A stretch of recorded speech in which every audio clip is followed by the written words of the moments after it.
Hello there, welcome to The Sweet Spot. It's the Racing Post's weekly golf show. Bruce Millington and Steve Palmer. We're looking ahead to a cracking week of action. We've got the BMW PGA Championship at Wentworth. All 12 of Luke Donald's Ryder Cup squad are in action there, along with various other stars.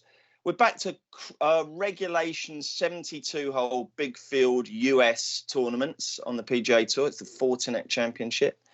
And before that, we'll be looking back on last week's Irish Open. But before then, let's get some pleasantries out of the way, because you weren't here last week, Steve. Really, you deserve a nomination for Father of the Year. I was thinking about this. You took the week off to help Tommy the Tiger settle into his first week of school. And I must say, that went down, that bewildered our colleague Paul Keeley, who, when I told him why you weren't at the golf day last week, he said, well, what's all that about? He said, surely your missus takes them, drops them off, the teacher takes them in, missus goes home, job done. So I think you've both got a slightly different approach to parenting, but I think yours is probably more kind of praiseworthy. How did it go? Did he go in okay?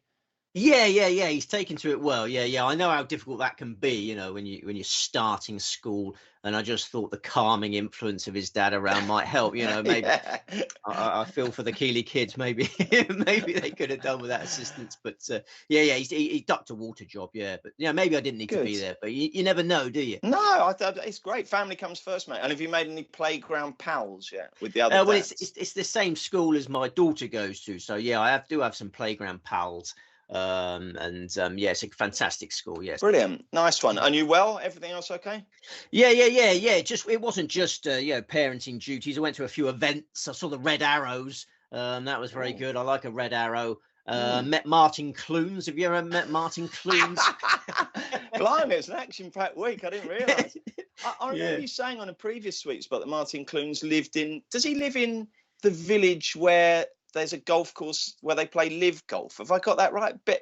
Bedminster? He lives in Bedminster, yeah. Yeah. And And there's a live Bedminster, isn't there? I remember you saying America, that it's noted for Martin Clunes. So tell us all about meeting Martin Clunes. How did that come about? Well, that was at the Weldmar Summer Fete, which is another, it's a charity close to my heart, because my nan had her last few days at it's a hospice. And Clunesy, to his eternal credit, turns up to this summer fete every year just to sort of walk his dog around and meet He opens it, does he? He opens it, but he doesn't just open it and then does he judge like the giant marrows and all that kind of thing? Yes, I think he does, yes. But most big shots come in and open and then leave, don't they? All credit to Clunesy, just chatting away to all and sundry. I told him how much I like Men Behaving Badly. I think he's moved on from that era now, and he prefers to talk about Dr. Martin, wherever it's. He's a serious actor now, isn't he? Yeah. He's a bit older. He's a bit more serious. I think Men Behaving Badly is in his distant past, but that's how I remember him, as Gary Strang.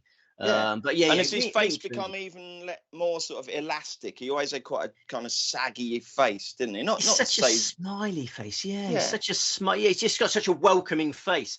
I just bowled up to him and demanded a photo. And did you shake hands? I think I patted on back. We didn't do that thing where you had your photo taken with Van Gogh when you weirdly put your hand on his breast. I left his breasts alone, but I gave his back a good feel. Lovely. I think he loved every minute of it. But Clunesy he's got a heavy horse farm. Yeah, we work for the Racing Post, don't we? He runs a heavy horse farm in Bedminster. Looks after the horses. Yeah. God. Well, this won't get the winners tipped. I'm glad you had a good time. There was a point on Sunday during the final round of the Irish Open, Steve, where I looked at the leaderboard. There was a log jam, as they say. Loads of people on 12 and 13 under. And it was like all the people you'd tipped at the start of their career at big prices who've gone on to be. You had Hurley Long, you had Tristan the Piston. Yeah, I can't remember any others. But you had the winner, didn't you? You had the ruddy winner. Yeah, of course, Vincent Norman, who you tipped the other week when he won. I mean, it was like Steve Palmer Open. There was all the people you backed. And in the end, as I say, Vincent Norman, who was out before most of the other leading contenders, he got the job done. Thoughts on the Irish Open?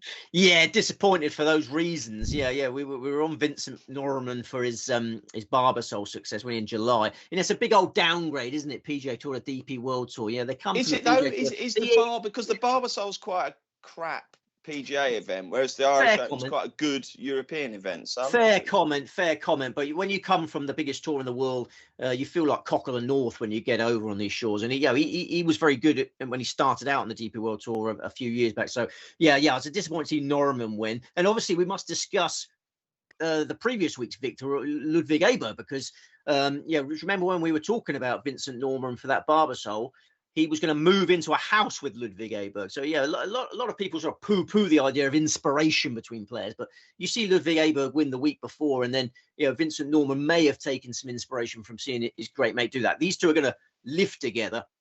Going to be, in the olden days, it would have been flatmates, but these golfers are so rich instantly they're going to be housemates later in the year. So yeah, lots of Swedish success. And I thought the Lee siblings were both going to win at one stage. Oh yes, Minji and Minwoo were both going well, weren't they? That will happen at some stage. Yeah, it will happen at some stage. We must mention, just before we continue, I made a bit of a faux pas there, because I discovered last week we've been getting our pronunciation wrong on Ludwig. Because I saw him do a piece to camera last week where he said, "Hi, I'm Ludwig Obar."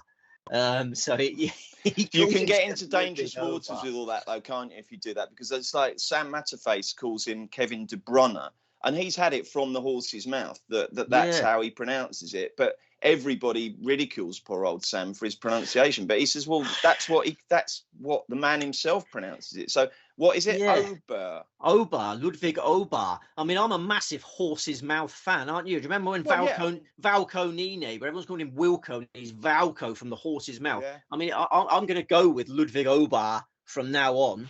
I think that's some commitment, because he's going to have a great career, and you and Jack will be doing this show in years to come, and you might decide you have to sort of quietly ditch it and go back to Aberg, but you're going to give it a go for the time being, yeah? We work for the Racing Post. I love horses. I love horses' mouths. Okay.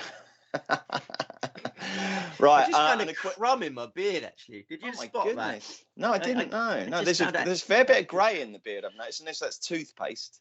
I had some toast before. No, that is grey. That is the years catching up with me. But I did just find a crumb in there. That's the first time that's happened live on here. I do apologise. It's like that Twix fella. Is that his name? The Twits. Oh, I don't know what I'm talking about now. There's some cartoon character. The fella had a beard and stuff used to come out of it. Oh, right. Oh, I don't know that one. I suppose we better talk about Rory as well. Obviously went into the final round as a warm favourite and looked like it was his for the taking, a diamond among a fairly sort of mundane field. But yeah, he's finding water and doing all sorts of bad Rory, wasn't he?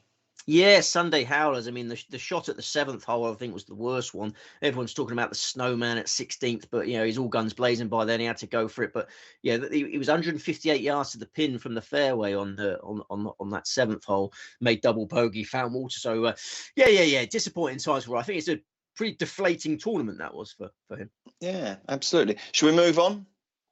Yeah. Do you want to talk some Ryder Cup, or should we save that for when it's about to happen? We'll have a little Ryder Cup chat at the end. But in the meantime, we'll get to the guts of the show, which is trying to find some winners for this week. And like I say, we've got the BMW PGA Championship at Wentworth and the Fortinet Championship. We'll start with the PGA. Fantastic field. All the Ryder Cup stars are there. Here are some latest indicative prices. Victor Hovland favourite at 7-1. Rory McIlroy and Big Johnny Rahma 15-2. Tommy Fleetwood 14. Matt Fitzpatrick 16. Tyrrell Hatton 18. Shane Lowry 20. Tom Kim 22.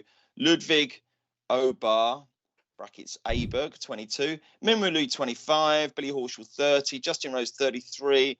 Adam Scott, Adrian Moronk, Aaron Wright, Sepp Straka, Nikolai Hogard, Vincent Norman are 40 and 45 bar.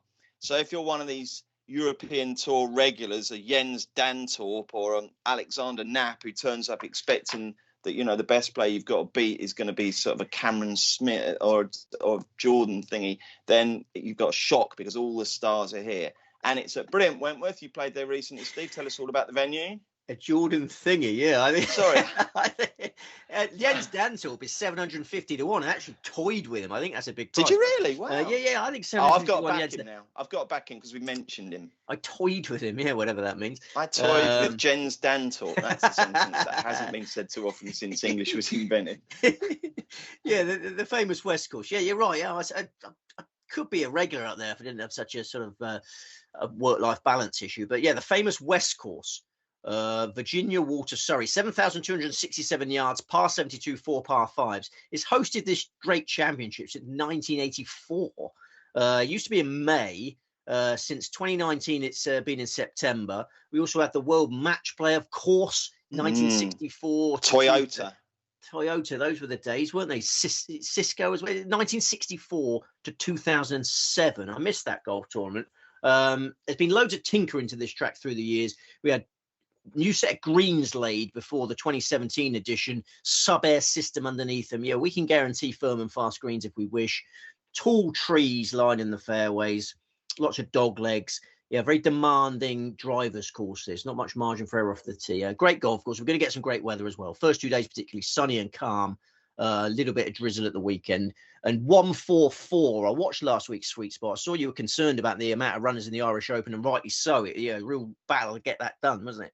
Only 144 sensibly at the beer. Very sensible, yeah. And the beautiful heat wave we've had, which obviously will have dried the course out. That's not quite going to continue, but it'll still be very clement, I think, won't it?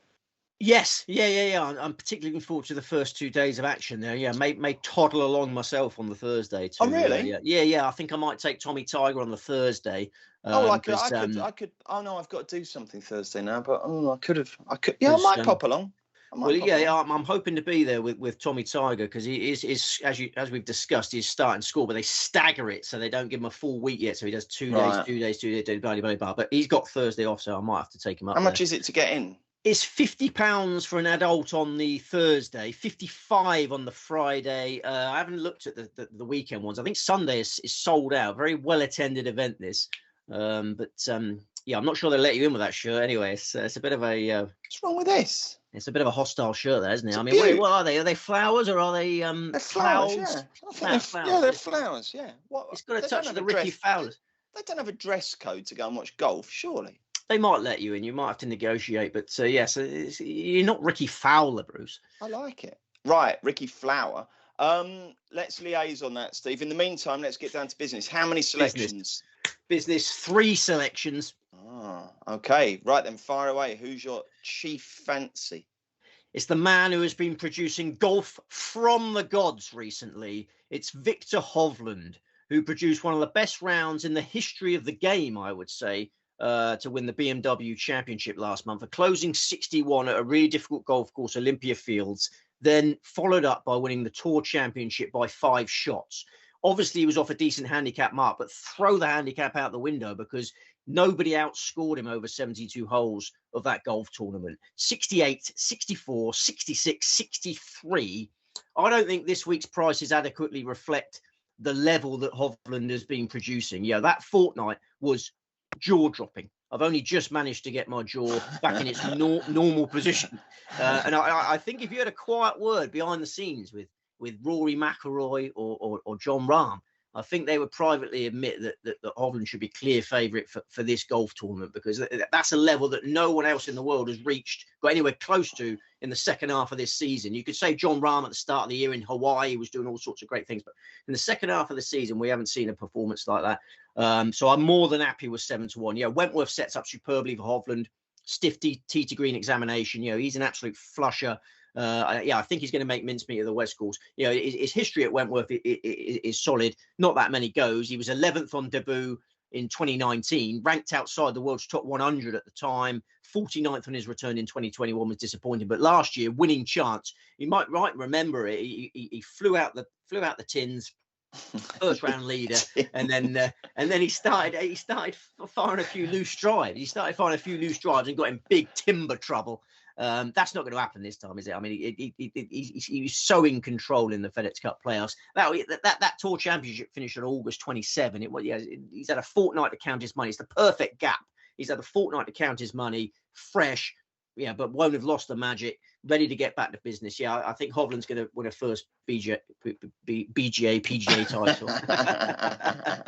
And he might improve his Tinder chances. Did you see last week? No. You would have loved this story. His Tinder profile went viral. It was someone spotted his Tinder profile And he's active on Tinder, is he? He's active on Tinder. He's a single man. He's active on Tinder. Catch. And the most eligible bachelor in the world. I might proffer. And it's just full of trophy pictures. Oh wow! So he's got like 5 pictures. Most of them are him holding massive trophies. One at the end of him having dinner and stuff. So what a man! God, you'd think he'd have girls throwing themselves at him, wouldn't you? Like, all those. That's amazing. He probably does have girls throwing themselves at him. But he's at Tinder. He's on Tinder. I can't believe that. He's on Tinder. Yeah. Wow. Him and Henry Hardwick, our friend Henry Hardwick. He's a massive Tinder, isn't he? I can certainly understand that, but yeah, Hovland takes a little bit more understanding. Henry's tactics are different class. He's you can swipe left or right.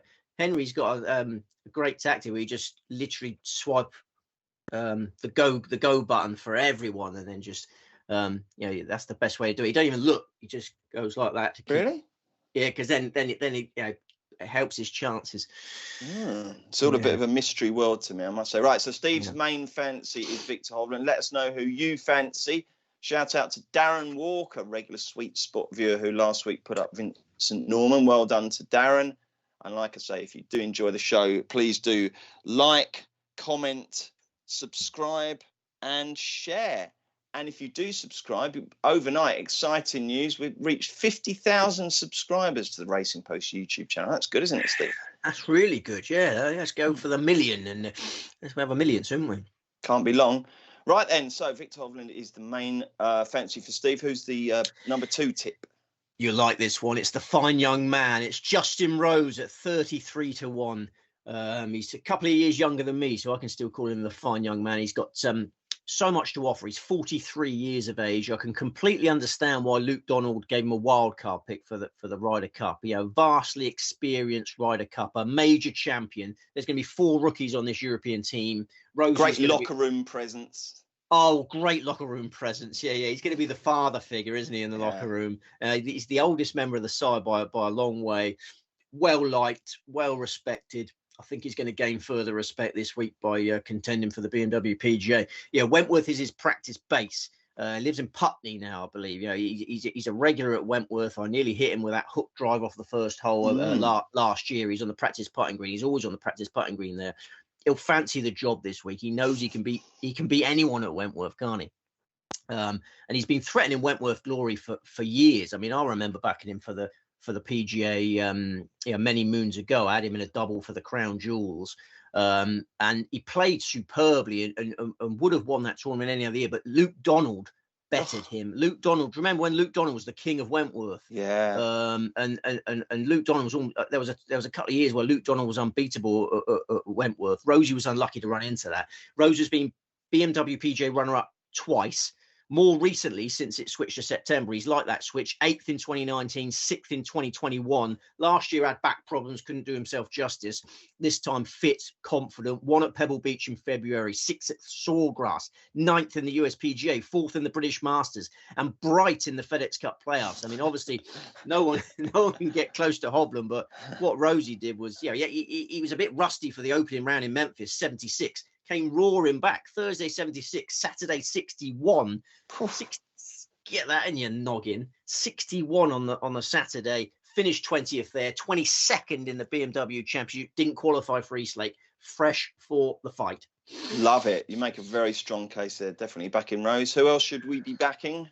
The finale at 150 to 1 is another Englishman. 7 of the last 14 BMW PGAs have been won by an Englishman. And 6 of that 7 were from Southern England. Southerners have a great record in this championship. Justin Rose fits the bill. Grew up in Hampshire, now lives in Putney, I think. And Eddie Pepperell. Eddie Pepperell is another one we need to be giving some respect this week. 150 to 1 available about Eddie Pepperell, who you might remember made a real name for himself in this very tournament in 2013. Do you remember?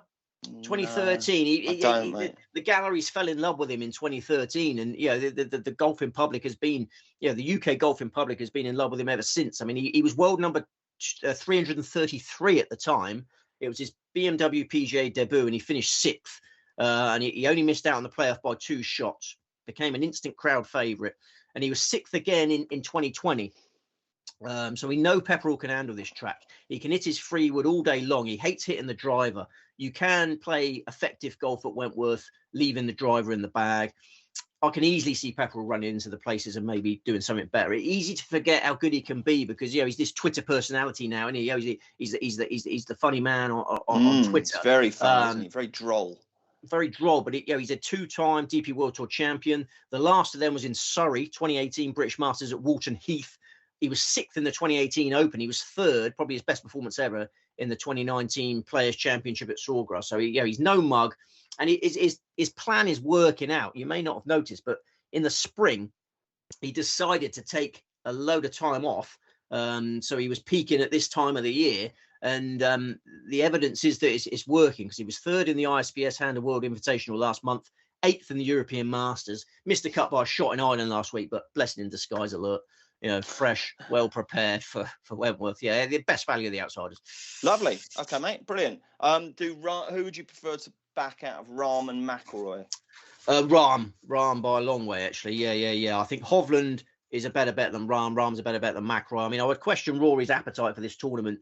Remember he was injured for the Tour Championship. He said he got his back 95% for the Irish Open. Yeah, I forgot about that. Easy to forget. 95% for the Irish Open. Then a long week at the K Club, big spotlight on him, disappointing Sunday. Then they had that Ryder Cup scouting trip yesterday, Monday.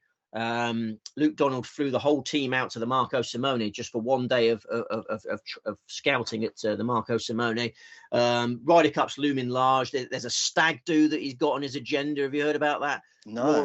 Rory's off to a stag do in Mykonos. I think you like Mykonos, don't you? Yeah. Yes. On next Monday, I believe. Is he really? Yeah. So he's got a lot on his plate.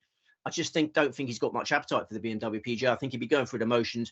He could obviously still win on autopilot, but I prefer the other two by a long way. Yeah, John Rahm has played in the BMW PGA twice before, finished runner-up each time, closed with a 62 last year.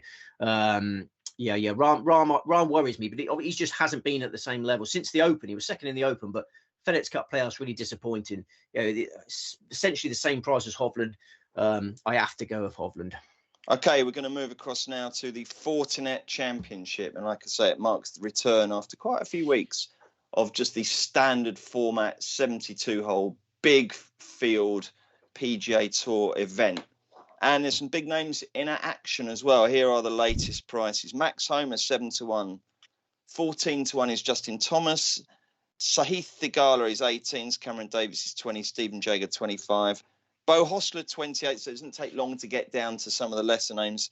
Eric Cole 33, Brendan Todd 35, JJ Spawn 35, Andrew Putnam 35, 40 bar. Like I say, Homer is without doubt the class act here. Thomas will be looking to find some form going into the Ryder Cup. So it should be an interesting week, Steve. What's the venue? It's the North Course, Silverado Resort and Spa, Napa, California. 7,166 yards, par 72, 4 par 5s. Silverado has hosted this event since 2014. Started off as the Fries.com Open, then the Safeway Open. Now it's the Fortinet. It's a resort course, but no picnic. Reasonably tight fairways, fairly thick rough, small Poana greens. Great weather forecast, sunny and warm throughout. Light to moderate breezes, 156 going to post. Okay, and obviously taking place in California means a slightly later finish for Sunday night TV watchers. Okay, how many selections have you got for this one, Steve? I just got 3 in this as well. Oh, it's a 3-3 formation, is it? Very much so, John. Okay. Are you going to go with Homer to prove the class act, or are you going to look elsewhere? I'm looking elsewhere, and I'm going for Sahith Theegala. I think 18-1 is more than fair. I've spoken about the good record of Southern Englishmen at Wentworth. Well, the record of Californians in Silverado is even better. 5 of the last 7 Silverado champions have been Californian. I think that's a good basis for your staking plan. The Californians are used to the conditions in the Napa Valley, these Poana greens. And my top 2 tips this week are from the Golden State. Surely only a matter of time before Theegala wins a PGA Tour title. He's won a pairs event, the QBE shootout last year with Tom Hoagie as his partner, and he's come really close as an individual. Last year he was 2nd in the Travelers Championship, you might remember. I saw this the Full swinger. Called the Full Swing episode with Thigala, and I warmed to him greatly. He seems like a lovely man. So he's the sort of player you want to root for, even if you haven't backed him, isn't he? Absolutely, yeah. You're rooting for him, and you're rooting for his parents, aren't you? Yeah. They all seem like nice people, great eggs. They really do. And his middle name is Reddy. Sahith Reddy. Sahith Reddy Thigala, and I think he is ready for winning on the PGA Tour. He was second in the RSM Classic last year, third in the Phoenix Open. This year it's just continued. Fourth at Torrey Pines, sixth at Riviera, both of those events in California. Ninth on his Masters debut, fifth in the Heritage. And in his last two starts, he bounced back into form in the playoffs there. 13th in the St. Jude Championship, 15th in the BMW Championship. I like the fact he hasn't played since August 20. He had a few little niggles in the summer he was playing through. I'd like to think he's got them all healed, ready for Silverado. And we know he loves this track. 14th on his Silverado debut in 2020, ranked outside the world's top 2,000 at the time. Sixth in the Fortinet last year. His record in California generally is excellent. He was a college star in the Golden State. Yeah, I think he's a massive runner this week, is Sahith. Nice, mate. Very good case there, Steve. Who's the danger? The next best is Akshay Bhatia. 50-1 floating about, another Californian youngster. Thigala's 25, yet to get off the mark on the PGA Tour. Akshay Bhatia, 21, already has a title to his name. He won the Barracuda Championship in California at the end of July. Special talent. He's just broken into the world's top 100 for the first time. He got engaged at the weekend to the lovely Presley. Everything is coming up trumps for Akshay Bhatia, and I suspect that the fun is only just starting. Like Thigala, he was outside the world's top 2,000 when he teed up in the 2020 Fortinet. He finished 9th. That was the first time he'd made a cut on the PGA Tour, so he fell in love with the track immediately. This week is his first chance to return to Silverado. I think he'd be really looking forward to it. He's as cocksure as they come, this lad. Really believes in himself. Yeah, rightly so. Didn't bother going to college. Very unusual. Didn't bother going to college. Turned pro straight away. He just knew he was good enough to be a professional golfer. He's been proved correct. You know, top class ball striker. As long as he hasn't been overdoing the post engagement rumpy pumpy. I think he's in busy, because it was the weekend just gone. He got engaged. Anything could have happened, but yeah, you never know. I might have a positive influence on him. Yeah, there's so many factors to take into consideration these days, isn't there? Yeah, well, we'll check him out on the first tee, see what he looks like. If he looks weary. Okay, and who's the third tip? The third tip is a sweet spot regular that one day will reward us. It's Davis Thompson. 60-1. I mean, come on. He's not a Californian, but he's a former world #1 amateur. He won on the Corn Ferry Tour last year.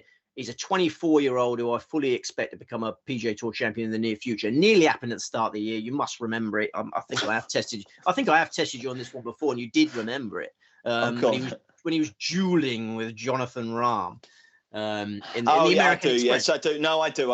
Yeah. You like that tournament because you don't watch the Hawaii one, but then you come in for the American Express. Yeah, I'm a fair weather golf fan. I don't do that 3 a.m. finish. Yeah, you're right. That's it. No, you enjoyed that one, and that was a one shot defeat to the one of the best players in the world. And it took Thompson a while to get over that near miss. But his late summer golf has been solid, and he was 9th on his Silverado debut last year. So yeah, 3-pronged attack. I love all of these three, and I prefer those three to just chucking it all in the Max Homer basket. Well, tell us about Max Homer then, because I mean, obviously he does have a massive class edge here. It's a huge chance. You know, he's been playing well again in recent weeks. Yeah, I was very tempted by the Hovland Homer double. You know, the H&H double, health and happiness double. Really, talk about toying. I was really toying with that. Well, you could have a little double, couldn't you? You don't have to only back your tips. You could, if you want to, you can back whatever you like, can't you? You tip what you tip, you bet what you want. But it's a free country. Exactly. So what you're saying is, if someone wanted to have a little £2 each way double on Homer and Hovland, you wouldn't put them off, no? No, I'm not going to put them off. He's not going to put them off. But let's just tell those people that Max Homer was in Rome at the weekend, because Zach Johnson had one of these scouting trips, but the American one was longer. They spent the entire weekend. He's played 36 holes at the Marco Simone at the weekend. 9 of the team were there. There were three that made their excuses, which I think it's quite interesting because you had the whole of the European team there yesterday, Monday, the week of the BMW PGA Championship. All 12 attended. The Americans last weekend, 3 of them, Patrick Cantlay, Xander Schauffele and Jordan Spieth, made their excuses. So they're the great mates, of course, aren't they, as well? So yeah, so perhaps it could be a split in the US locker room. Well, I just thought, morale-wise, I think Europe is one up because it's just unity in it. We're all going to go there, even though it's I've gone off in a tangent, but Max Homa, he's going for the hat trick. We haven't even mentioned it. He's won the last 2. He's won the last 2 Fortinet Championships. So he probably almost feels obliged to attend, then, doesn't he? Yeah, Should actually be a duty rather than a pleasure. Yeah, he's such a good egg that he's one of these characters that will feel obliged to defend his title at the price. I can just about I can leave it alone. I mean, I like testing your memory. You've only got it's your penultimate sweet spot. It is, yeah. Let me test your memory for old time's sake. Do you? I think you will remember last year's Fortinet Championship. If I just throw the name Max Homa in there and the name Danny Willett in there, I think that'll stir all sorts. Because Max Homa chipped in for birdie. Danny Willett's on the green, putting for birdie from 4 feet away. And then 3 putted from 4 feet. Nothing there. Sorry, mate. Not a flipper. No. Yeah. Well, look it up. Probably the most dramatic end to a golf tournament in the history of golf, maybe. Okay. All right. When you get to my age, you will realise how the memory just deteriorates massively in the period between your age and my age. So I am concerned. Yeah, I'm concerned about a lot of things, but that is one of them. Okay, mate. Should we reiterate your tips? Because I can't remember and my memory's so bad. 3 for the BMW PGA Championship. Victor Hovland, Justin Rose, Eddie Pepperell. And 3 for the Fortinet Championship. Sahith Theegala, Akshay Bhatia and Davis Thompson. Right. Okay. Now you wanted unusually to have a little Ryder Cup chat because I always sense your antipathy. You love it when we're in Ryder Cup week, but you're not so keen. Yeah. So have you got any fresh thoughts? Ruminating during your week off? As I had a week off, I didn't get a chance to commiserate with my old friend Little Moronky, did I? So I need to express some commiseration. I feel for him this week, actually, with all the 12 Ryder Cuppers swaggering around the locker room. And then there's Little Moronky hunched down in the corner, doing up his shoes, feeling like something. Do you think he was hard done by or not? Because I mean, last week James Mason expressed sympathy for Yannick Paul, and I wasn't having that at all. And I must admit, my sympathy for Moronk is limited. He's done well. He's given it a good shot, but I just don't think he's been quite good enough. I mean, who should he replace? We discussed this, didn't we? That there was too many candidates. Yeah, there were too many eggs to go in this basket, wasn't there? We couldn't fit them all in the basket without crushing hopes and dreams. And he was the fall guy. No, I'm not outraged by any stretch of the imagination. No, there's no outrage coming from me. You just feel sad for him. I just feel sad for Little Moronky. But if for what it's worth, I would have had Moronk ahead of Sepp Straka. I think that was the big. I think that was the one because I think having all 3 of the Marco Simone Italian Open champions. I might have discussed this before. I think that was something to hang your hat on, to have all 3 of them there. And I could have lived without Sepp Straka, but the other 5 picks I think were perfect. I think Luke Donald got it almost absolutely perfect. I would just slightly would have preferred Moronk over Sepp Straka. Surely on world rankings and performance and the ability to play well in really big tournaments, elite companies, Straka's been holding his own in far more august fields than the things Moronky's been plodding around chasing. So I'm not sure about that, Steve. But anyway, it's a game of opinions. World rankings, world schmankings. I mean, he wouldn't have been considering the world rankings when picking Ludwig and Nikolai, would he? I mean, I applaud Luke Donald for that because I see Ludwig Alba as a future world number 1. I think Nikolai Hogar could be a future world number 1. Adrian Morong is definitely not a future world number 1. So I mean, I applaud Donald for making some brave decisions there. Would have been easy for him to just pick all the players that have been on the DP World Tour, and politically, I think that would have been easy for him. But I think he's picked a team to win, and I think definitely got a ruddy good chance of winning. Oh, interesting. Well, plenty more Ryder Cup chat on the show next week, I'm sure. It will be Jack and Steve when they'll also be previewing the French Open and the Solheim Cup, as well as the Live tournament, which takes place where, Steve? Chicago. Okay, and then 2 weeks' time, it's the big one. It's the Ryder Cup, and it's also my last ever sweet spot. But don't worry, Jack and Steve will be taking the show to new exciting places beyond then. In the meantime, enjoy the golf. Hope you're back a few winners. Many thanks to Will Carey, our lovely producer. If you enjoy the show, do please subscribe, share, comment, and like. That's it. Back next week for another sweet spot.